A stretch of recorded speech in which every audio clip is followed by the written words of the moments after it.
Irmãos, nós que ficamos aqui, vamos abrir a palavra do Senhor no livro de Mateus, capítulo 5.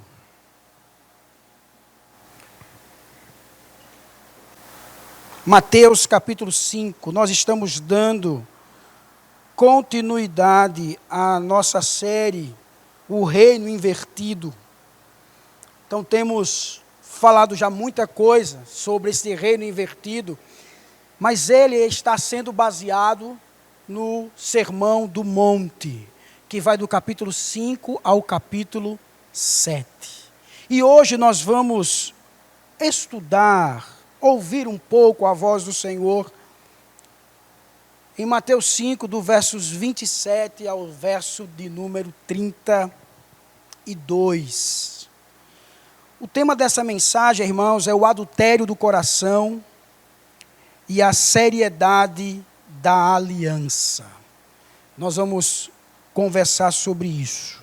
Irmãos, nós vivemos em uma cultura que redefiniu quase tudo relacionado à sexualidade e ao casamento. O que antes era tratado com reverência, hoje é tratado com leveza. O que antes era considerado assim sagrado, agora é considerado descartável. Os olhares, irmãos, são normalizados, desejos são incentivados e alianças, elas são rompidas como se fossem, assim, contratos de consumo. Mas o problema, irmãos, não começou na cultura moderna. Não começou hoje, não começou há alguns anos. Ele começa, meu querido irmão, muito antes. Isso tudo começa no coração. É isso mesmo. Tudo isso começa no coração. Convido você a ler o texto. Diz assim, a partir do verso 27 ao 32. Vamos ler todo o texto, mas depois a gente vai trabalhando verso por verso. Vocês ouviram o que foi dito, Jesus falando, não cometa adultério. Eu, porém, lhes digo, todo o que olhar para uma mulher com intenção impura, já cometeu adultério com ela no seu coração. Se o seu olho direito leva você a tropeçar, arranque-o e jogue-o fora. Pois é preferível você perder uma parte do seu corpo do que ter o corpo inteiro lançado no inferno. E, se a sua mão direita leva você a tropeçar, corte-a e jogue-a fora. Pois é preferível você perder uma parte do seu corpo do que o corpo inteiro ir para o inferno. Também foi dito, aquele que repudiar a sua mulher deve dar-lhe uma carta de divórcio. Eu, porém, lhes digo, quem repudiar a sua mulher, exceto em caso de relações sexuais ilícitas, a expõe a se tornar adúltera. E aquele que casar com a repudiada comete adultério. Fechemos os nossos olhos, irmãos, e oremos ao Senhor. Pai bendito e amado, nós estamos diante da Tua palavra, que é viva, poderosa, que é espada. Deus, ajuda-nos a entendermos esse texto, ao ouvirmos a Tua voz, aplicar em nosso coração e, consequentemente, ó Deus, glorificar o Teu santo nome. Ajuda-nos, meu Senhor. A nossa dependência está exclusivamente em Ti. Que a nossa mente, o nosso coração, todo o nosso ser, Senhor, possa estar agora diante do Teu trono de graça. Em nome de Jesus, Pai. Dependemos do Senhor.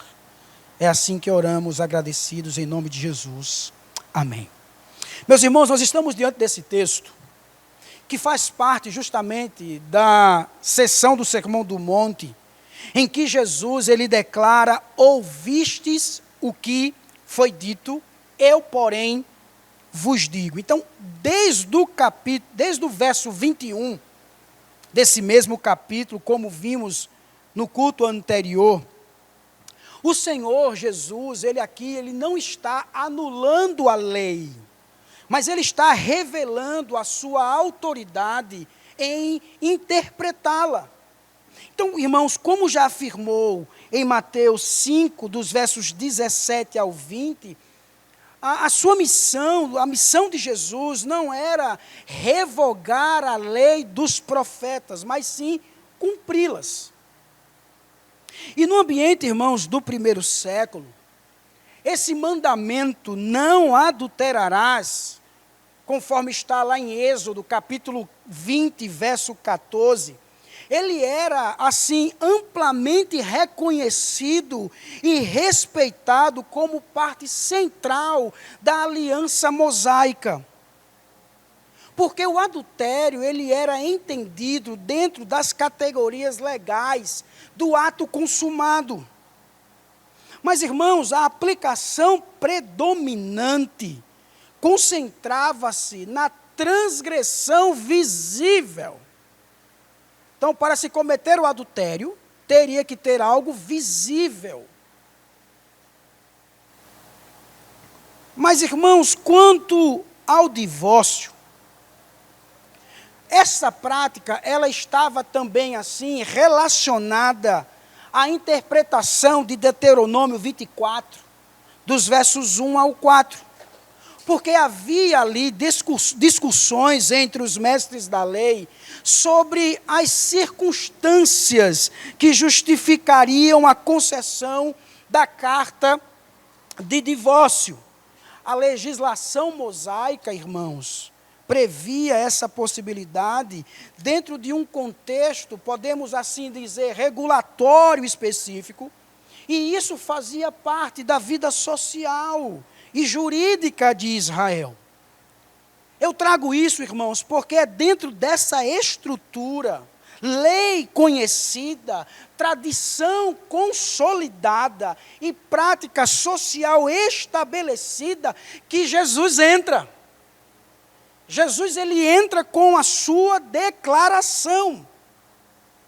E Jesus, irmãos, ele vai tomar nesse Sermão do Monte 2 temas profundamente presentes na vida do povo: o adultério e o divórcio. E é justamente nesse cenário, irmãos, que as palavras de Jesus, elas são ouvidas por aquela multidão ali no monte, principalmente pelos seus discípulos, que estavam ali mais próximo dele. Mas, irmãos, quando a gente lê isso aqui, é importante que nós venhamos ter uma ideia do que Jesus está querendo dizer. E o que Jesus está querendo dizer, irmãos, o que o texto está querendo nos dizer, é que a verdadeira justiça do reino começa no coração e se manifesta na fidelidade à aliança estabelecida por Deus. E aí, irmãos, se a verdadeira justiça do reino começa no coração e se manifesta na fidelidade à aliança estabelecida por Deus, como Jesus, ele redefine o adultério e o casamento diante de nós. Como ele faz isso?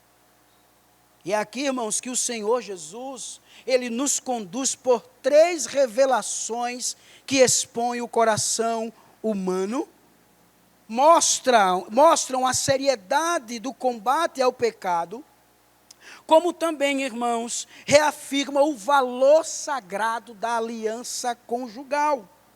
Eu queria que você prestasse atenção, em primeiro lugar, que o adultério, ele começa no coração. Isso mesmo. Vejam, Jesus, ele inicia dizendo no verso 27, vocês ouviram o que foi dito. Jesus está citando, irmãos, diretamente o 7º mandamento: não cometa adultério. a estrutura aqui é a mesma das anteriores. Porque Jesus, ele parte da lei conhecida para revelar a sua profundidade. Percebam que não há aqui, irmãos, oposição à lei. O que há aqui é uma oposição à sua leitura superficial, rasa. O adultério, irmãos, na tradição judaica do primeiro século, era compreendido juridicamente, como um ato físico que era consumado entre uma pessoa casada e alguém que não fosse seu cônjuge. E a transgressão, irmãos, era assim algo objetiva, como também era algo verificável. Mas Jesus, ele vai deslocar o centro dessa discussão do ato externo para o interior do homem. Por isso que ele afirma: eu, porém, lhes digo, todo que olhar para uma mulher com intenção impura, já cometeu adultério com ela no seu coração. O verbo que é utilizado aqui indica um olhar assim, irmãos, contínuo, um olhar intencional, um olhar cultivado. Não se trata de uma percepção assim voluntária da beleza, mas é aquele olhar assim, irmãos, deliberado, que alimenta o desejo.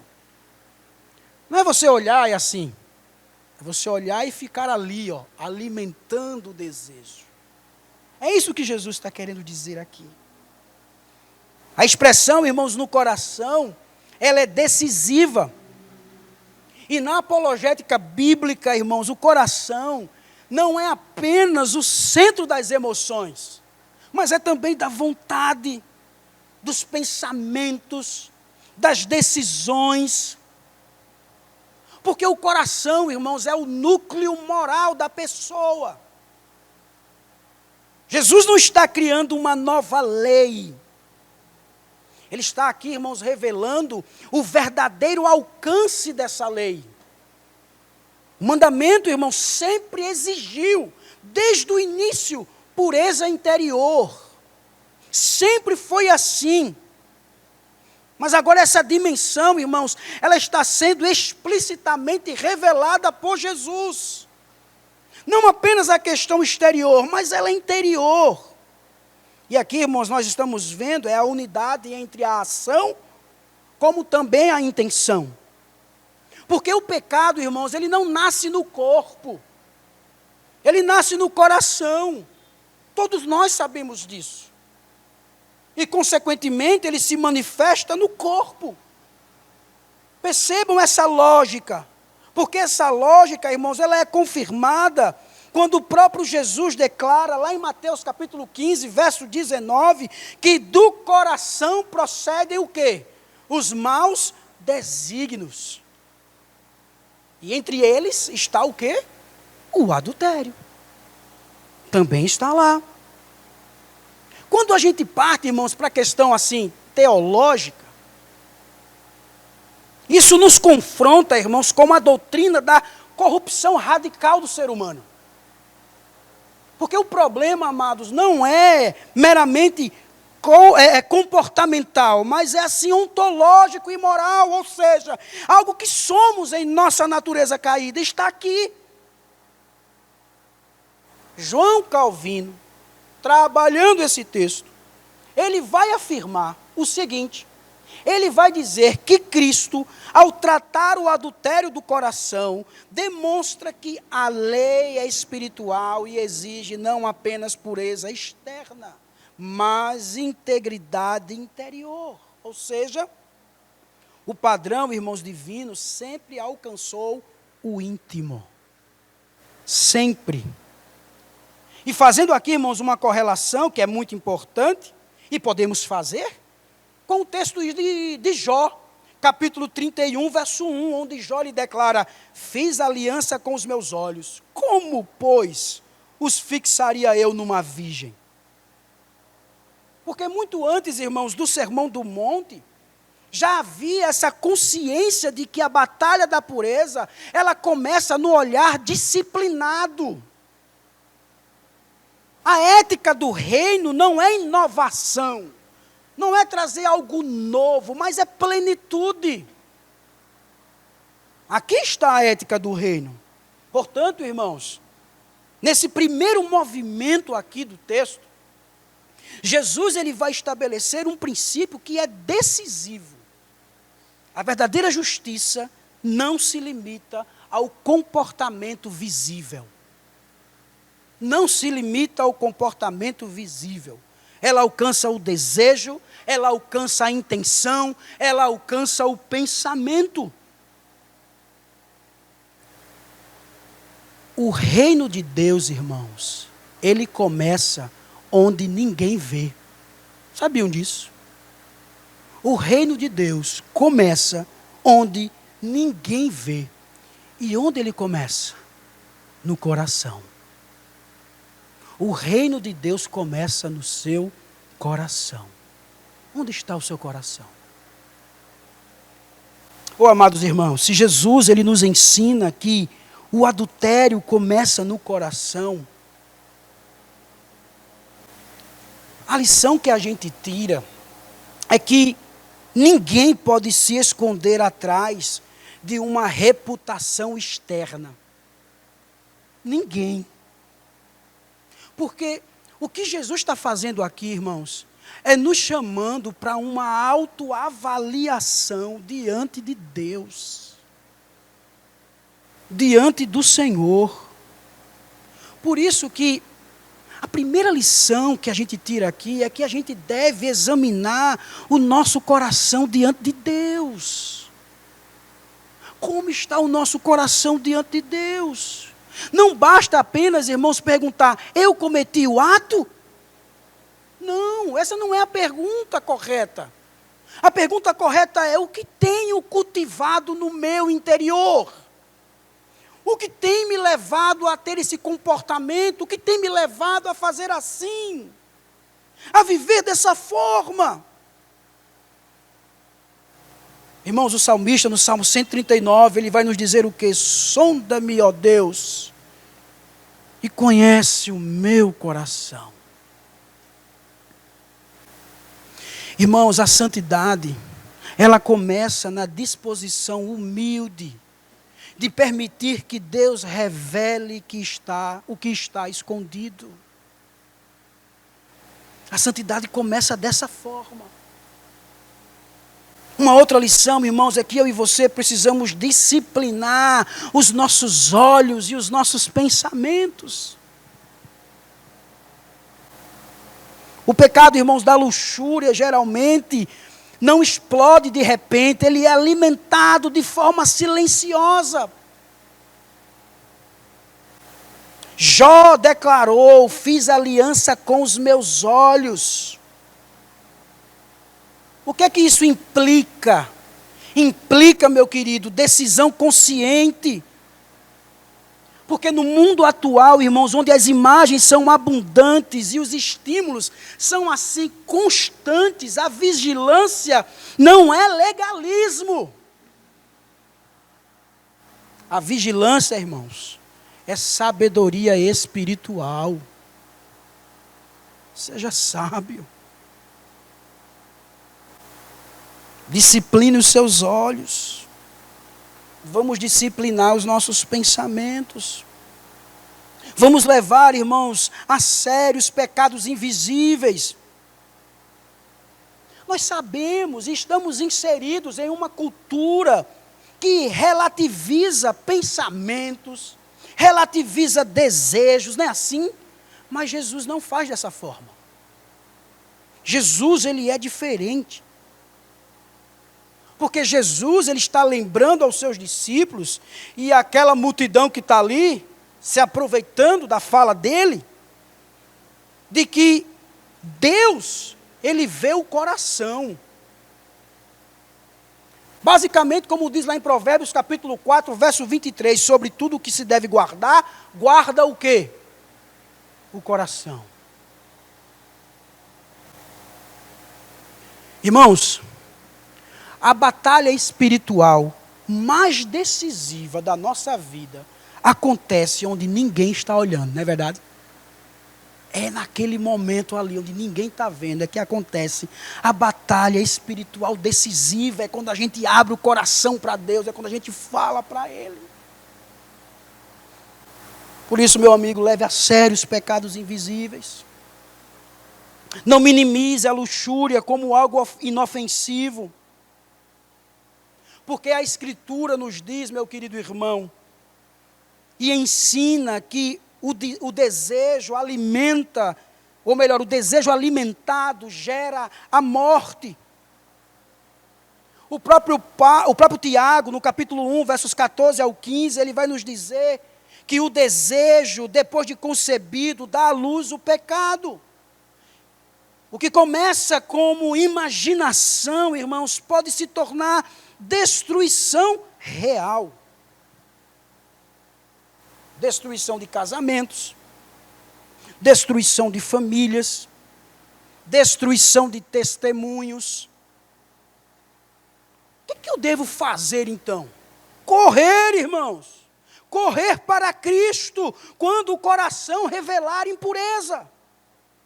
É isso que eu tenho que fazer. Porque esse texto, irmãos, ele não foi dado para nos lançar ao desespero, mas para nos conduzir ao arrependimento.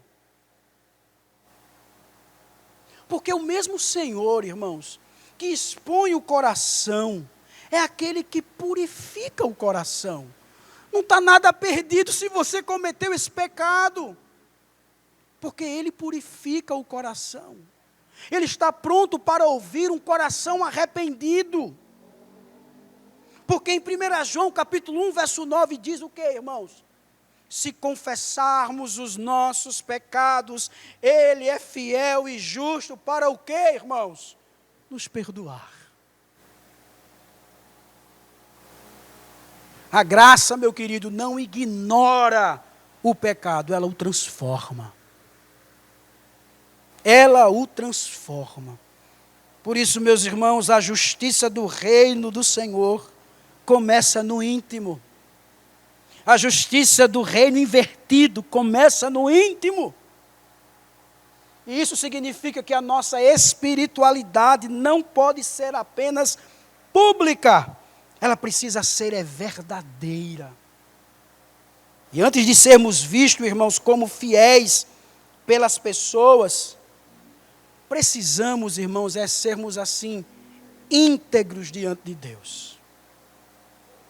É isso que devemos estar atento. Pois bem, tendo Jesus revelado que o adultério, ele começa no coração, ele agora vai nos ensinar, irmãos, que o pecado deve ser tratado com radicalidade. Então vejam, segundo lugar, a radicalidade necessária, ela é necessária contra o pecado. Vejam que Jesus ele vai empregar aqui uma linguagem surpreendente. Olha só o que ele diz nos versos 29 e 30. Se o seu olho direito leva você a tropeçar, arranque-o e jogue-o fora. E, no verso 30, se sua mão direita leva você a tropeçar, o que é que ele diz? Corte-a. Nós estamos aqui, irmãos, diante de uma hipérbole. Aquele exagero, intencional. Jesus está assim. Jesus está se utilizando de uma figura de linguagem intencionalmente forte para justamente comunicar uma urgência. Uma urgência. Jesus ele não está defendendo aqui a automutilação literal, jamais. Porque, irmão, se o problema é o coração, arrancar o membro não resolveria a raiz do pecado. Certo? Correto. Então, irmãos, o que Jesus ele faz aqui, nada mais, nada menos, é expor a gravidade do pecado e a seriedade com que deve ser tratado. É isso que Jesus está expondo. Por isso que a expressão fazer tropeçar traduz a ideia de escândalo, de algo que conduz à queda espiritual. O olho, irmãos, e a mão representam aquilo que pode se tornar instrumento do pecado, percepção e ação. Porque Jesus, ele atinge tanto o que vemos, como também o que fazemos. Há aqui, irmãos, uma lógica escatológica muito clara. Melhor perder um dos seus membros do que o corpo inteiro ser lançado no inferno. A palavra aqui, irmãos, utilizada para o inferno, remete a um símbolo vivido de juízo. O Senhor, irmãos, Ele coloca a eternidade na balança. Ele vai ensinar que nada é mais valioso do que a alma. Nada. E esse texto, ele nos introduz na doutrina da mortificação do pecado. Isso mesmo. A santificação, irmãos, ela não é assim passiva, ela envolve ação deliberada. Não se trata, irmãos, de negociar com o pecado, mas assim, de combatê-lo. É isso que se trata. Um teólogo chamado John Owen, puritano, ele afirmou também dizendo que esteja matando o pecado, ou ele estará matando você. Era isso que John Owen afirmava. Esteja matando o pecado, ou ele estará matando você. Ele compreendia muito bem, irmãos, que o pecado, quando ele era assim tolerado, ele ganhava força. Mas quando ele era confrontado, ele enfraquecia. Ele enfraquecia. E é aqui, irmãos, que Jesus, ele está exatamente exigindo isso. Jesus está exigindo que os seus discípulos, que os ouvintes, eles possam ter uma ação decisiva contra aquilo que está levando a cair, aquilo que está levando à queda. Jesus está dizendo que eles precisam tomar uma decisão, uma ação, melhor dizendo. E o próprio Paulo, irmãos, lá em Colossenses capítulo 3, verso 5, ele vai trazer uma ordem. Paulo vai dizer assim, ó, portanto, façam morrer tudo o que pertence o quê? À natureza terrena. Faça tudo.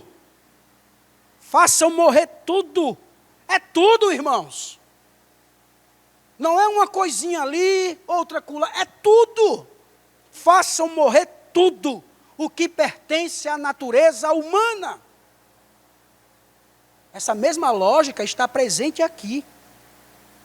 Morte do pecado antes que ele produza a morte o quê? Espiritual.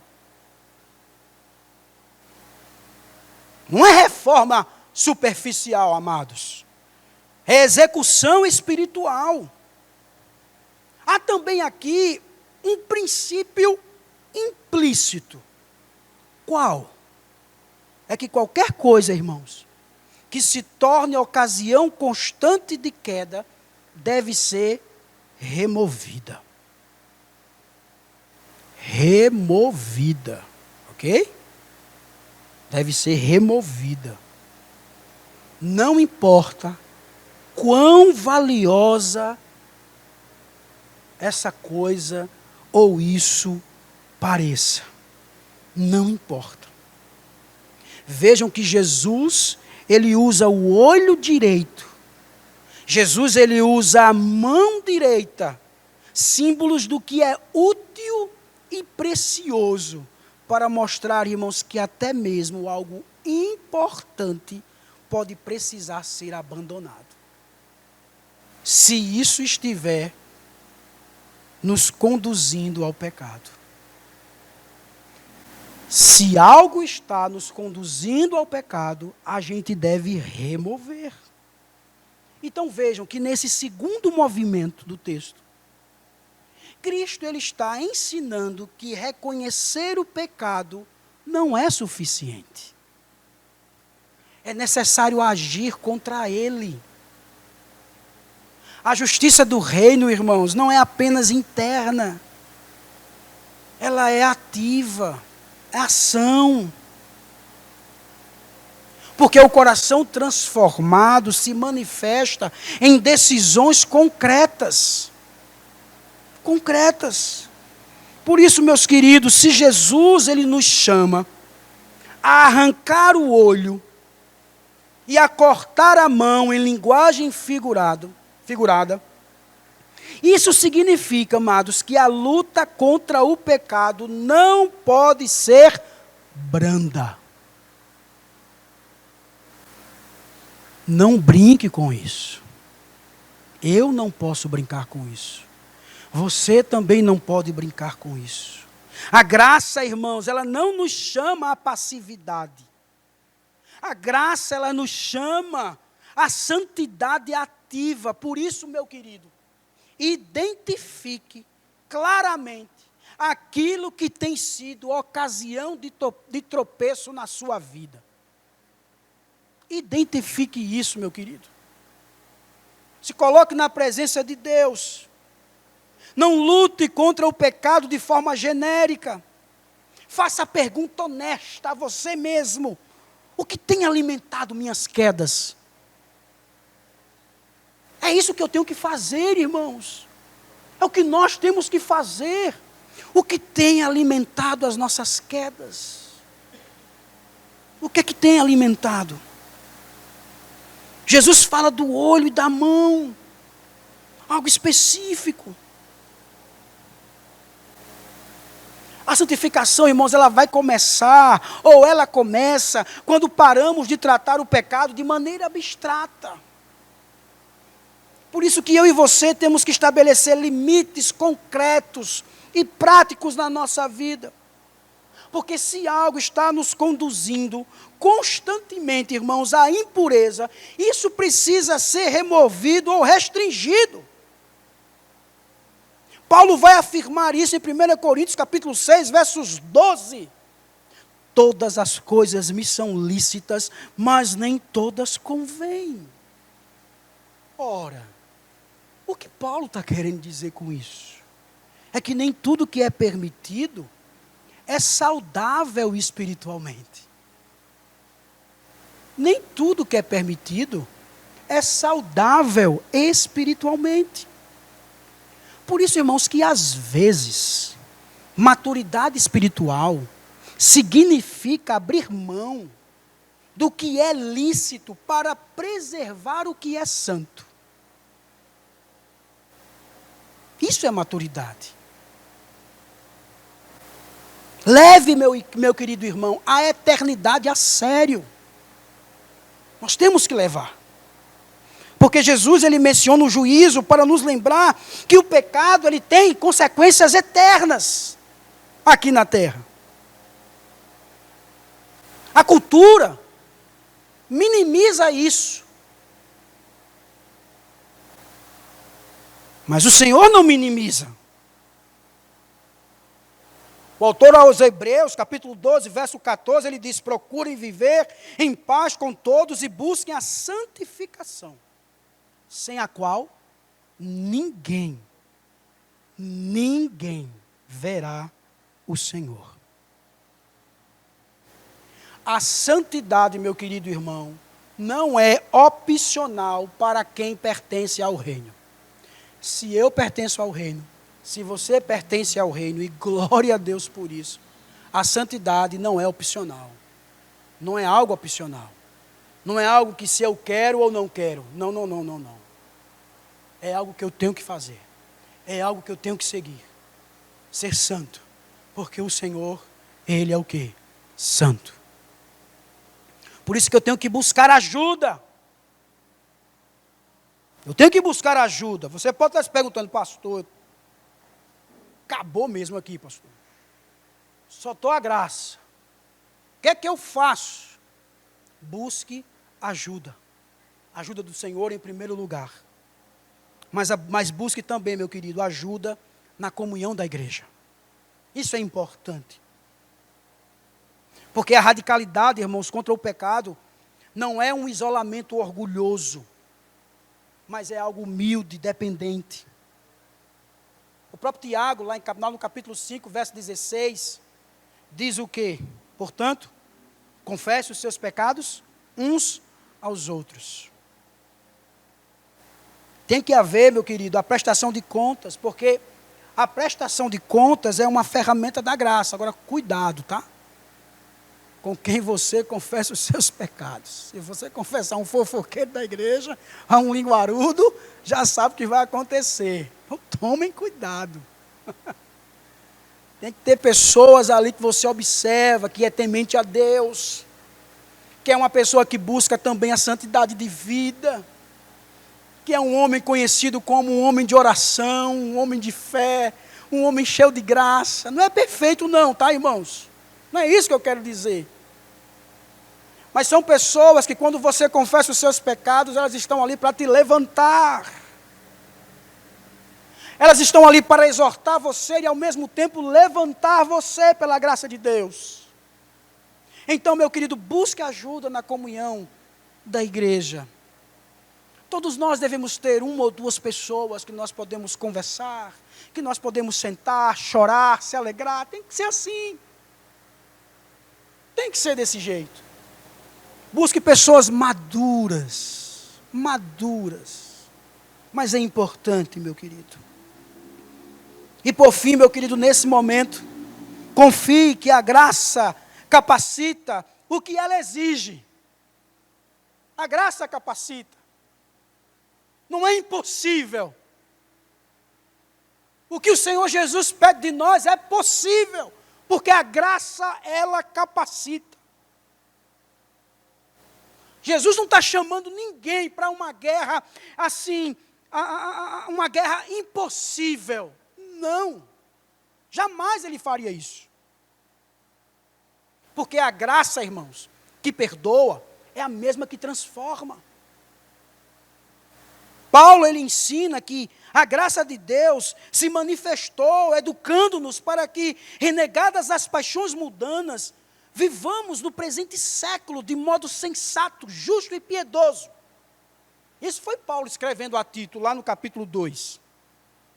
Por isso, meu amado irmão, a radicalidade cristã, ela não nasce do medo apenas, mas da ação transformadora da graça. Lembrem-se de uma coisa, tanto vocês como eu, a Bíblia é uma espada que corta lá e corta cá. Mas a gente tem que lembrar, meu querido, que o pecado nunca é domesticado. Nunca ele é domesticado, ele é mortificado. O reino de Deus não convive pacificamente com aquilo que destrói a alma. Se algo precisa ser cortado, que seja cortado agora. Seja radical. É o Instagram, corta. É o WhatsApp, corta. É a internet, corta. São aqueles amigos da escola que te levam para o caminho. Sai de perto. Eu estava dizendo isso para os meus filhos essa semana. Mostrando a eles quais são as verdadeiras amizades. Aqueles amigos que são mandões, né? Aqueles amigos que influenciam vocês a fazerem coisas erradas. Eu estava falando isso para eles. Olha, fuja dessas amizades. Corra. Se você tem um amigo opressor, que fica em cima de você, ditando o que você deve fazer, se você tem amigo fofoqueiro, se você tem amigo que fica mandando você fazer coisa errada, corra, saia de perto. Mas papai, corte a amizade. Não é saudável, temos que ser radical contra aquilo, meu irmão, que está nos levando a lugares distantes, ou nos levando a nos afastarmos do nosso Deus. Temos que ser assim. Por isso o pecado, meu amado, que nasce no coração e exige combate radical, não permanece isolado. Ele atinge a ameaça e ameaça a aliança que Deus ele estabeleceu no casamento. Por isso que Jesus ele não termina somente ali. Ele agora vai mostrar a seriedade da aliança. Porque após ele tratar do adultério no coração, após ele dizer da necessidade de combater o pecado com radicalidade, ele vai agora ampliar esse foco do casamento. Olha o que ele diz no verso 31, também foi dito: aquele que repudiar a sua mulher deve dar-lhe uma carta de divórcio. Novamente, essa mesma afirmação remete à legislação, a Deuteronômio, capítulo 24. E é muito importante que a gente venha observar, irmãos, que em Deuteronômio, a lei, ela não ordena o divórcio. Não ordena. Ela regula dentro de um contexto de dureza humana. Porque a concessão da carta de divórcio, ela tinha uma função. Que função era essa? Função protetiva. Especialmente para uma mulher em uma cultura vulnerável daquela época. Porém, ao longo do tempo, aquilo que era uma concessão regulatória passou a ser tratado como permissão ampla. O abandono da mulher, a quebra dessa aliança, do casamento, era por qualquer coisa. Então Jesus ele vai declarar no verso 32, eu, porém, lhes digo, quem repudiar a sua mulher, exceto em caso de relações sexuais ilícitas, a expõe a se tornar adúltera. E aquele que casar com a repudiada comete adultério. Jesus ele está basicamente recolocando o casamento dentro do propósito original de Deus. Jesus não está apenas discutindo aqui, meu querido, questões de legalidades. Não. Ele está reafirmando a natureza pactual da união conjugal. Porque casamento não é contrato descartável. Não é. É aliança estabelecida diante de Deus. Casamento é isso. E o termo usado para relações sexuais ilícitas, porneia, aponta justamente para a imoralidade sexual grave que rompe a fidelidade conjugal. Jesus, irmãos, ele reconhece muito bem a realidade do pecado, mas ele não legitima a trivialização do divórcio. De forma nenhuma. Porque Jesus ele vai expor que a ruptura leviana, meu querido, da aliança, vai produzir, assim, consequências morais profundas. Porque isso, irmãos, vai nos remeter ao padrão criacional, lá em Gênesis capítulo 2, verso 24. Quando ele diz assim, são os dois o quê? Uma só carne. Por isso que casamento é união profunda. Não apenas jurídica, mas existencial.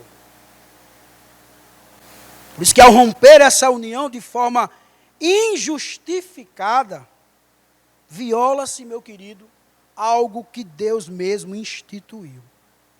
E novamente, João Calvino, ele vai observar aqui que Cristo, ao restringir o divórcio, protege especialmente a parte vulnerável e restaura a dignidade do pacto conjugal.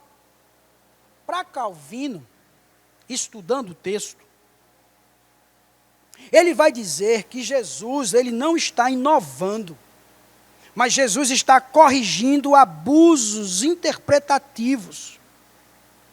Porque isso, irmãos, vai aparecer em Malaquias capítulo 2, verso 16, onde o Senhor ele vai declarar ódio ao divórcio, porque ele é violência contra a aliança. Deus não odeia pessoas divorciadas. Ele odeia a ruptura infiel daquilo que ele mesmo estabeleceu como pacto sagrado. Então, nesse terceiro movimento, meu querido, Jesus ele vai demonstrar que o pecado do coração não é apenas individual. Ele atinge estruturas estabelecidas por Deus. Por isso que a justiça do reino não é apenas pureza interior, mas fidelidade conjugal, fidelidade pactual. Porque a aliança conjugal, irmãos, à luz do reino, não pode ser tratada com leveza. Ela é a expressão visível da fidelidade que Deus espera do seu povo. Por isso, meu querido, se Jesus, ele reafirma a seriedade da aliança conjugal, isso significa que o casamento não pode ser tratado com leveza cultural, mas com reverência espiritual. Por isso que nós, que somos casados, devemos valorizar o casamento como uma aliança diante de Deus. Não apenas um acordo humano. Porque o casamento, meu querido, não é sustentado apenas por sentimentos, mas ele é sustentado por compromisso pactual. Ele nasce no propósito criacional de Deus. E quando a gente entende isso, que a nossa união está diante do Senhor, nós tratamos os nossos votos com temor e responsabilidade. Por isso que nós devemos proteger o nosso casamento antes que a crise chegue. Porque o pecado que começa no coração pode enfraquecer, meu querido irmão, lentamente a aliança. A vigilância não começa no divórcio, mas muito antes. A vigilância começa nos pensamentos, nas conversas, nas pequenas concessões. A fidelidade, ela deve ser cultivada diariamente, constantemente. Por isso, meu querido, você que é casado, não trate o divórcio como solução rápida para os conflitos ordinários. Não. Jesus, ele confronta a banalização da ruptura. Porque uma cultura, irmãos, que normaliza tudo, uma cultura que normaliza o desgaste, o discípulo do reino do Senhor é chamado à perseverança, ao diálogo, à reconciliação. Como nós vimos em Malaquias, ele odeia o divórcio, porque fere a aliança. Trate o tema com sobriedade, não de qualquer jeito. Eu queria que você lembrasse que o casamento terreno aponta para uma realidade muito maior. Porque a união conjugal, irmãos, é o reflexo de algo muito mais profundo. Quer ver? A fidelidade de Cristo à sua igreja. Já leram lá Efésios capítulo 5? Está lá. Paulo afirmando isso. A fidelidade de Cristo à sua igreja. O padrão, irmãos, de fidelidade conjugal vai encontrar justamente fundamento na fidelidade perfeita de Cristo. Perfeita do Senhor. Porque lá é dito que ele nunca abandona a sua noiva. Não é verdade?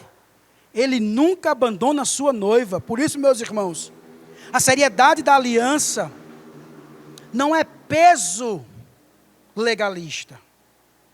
A seriedade da aliança é proteção divina. Proteção de Deus. Deus, ele não estabelece limites para nos restringir, jamais.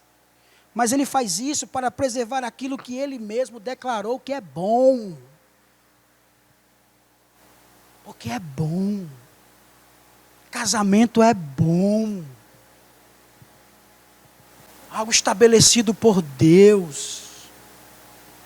Por isso que Ele quer que a gente venha preservar. Que venhamos seguir aquilo que Ele está nos ordenando. Meus amados irmãos, ao olharmos para esse texto de Mateus 5, do 27 ao 32, nós percebemos que o problema não é apenas cultural, é do coração. Jesus nos mostrou, irmãos, que o adultério, ele começa no íntimo. Que o pecado precisa ser tratado com radicalidade. E que a aliança do casamento é sagrada diante de Deus. Esse padrão, irmãos, nos confronta. Porque a gente faz aquela pergunta: quem pode dizer que nunca falhou no coração? Quem pode dizer que nunca falhou no coração? Quem aqui pode dizer que nunca falhou no coração? A justiça, irmãos, do reino do Senhor, ela é alta demais para as nossas próprias forças. Ela é muito alta. Mas quando a gente vê no Sermão do Monte, esse sermão não nos leva ao desespero. Quando a gente lê esse sermão, essas palavras, nós somos levados, irmãos, conduzidos a Jesus. Nós somos levados, conduzidos à presença de Cristo. Por quê? Porque foi Jesus, irmãos, o único que viveu perfeita pureza. Só Jesus. Jesus, irmãos, Ele levou naquela cruz não apenas nossos atos, mas também nossos desejos pecaminosos. Ele levou tudo isso àquela cruz. Por isso, que só Ele, somente Ele, pode transformar o coração. Não vai ser a sua força, só Ele é quem pode fazer isso. Se o pecado começa no coração, é ali que a graça deve operar. É ali que a graça precisa operar, no coração. Que todos nós, irmãos, vocês e eu, possamos sair daqui arrependidos,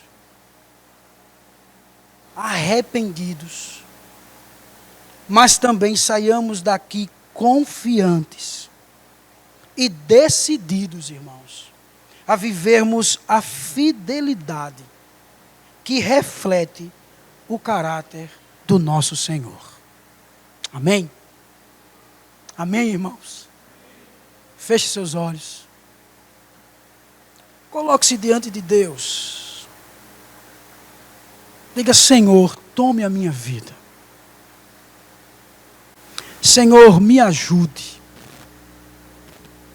Me dê graça. Me dê forças. Abra seu coração para Ele. Senhor, estou aqui, arrependido, mas confiante que Tu és um Deus que perdoa por meio de Jesus que morreu por mim naquela cruz. Senhor, eu quero sair daqui decidido a viver uma fidelidade, Senhor, que reflete o Senhor na minha vida. Não será fácil, mas pela graça dEle a gente consegue.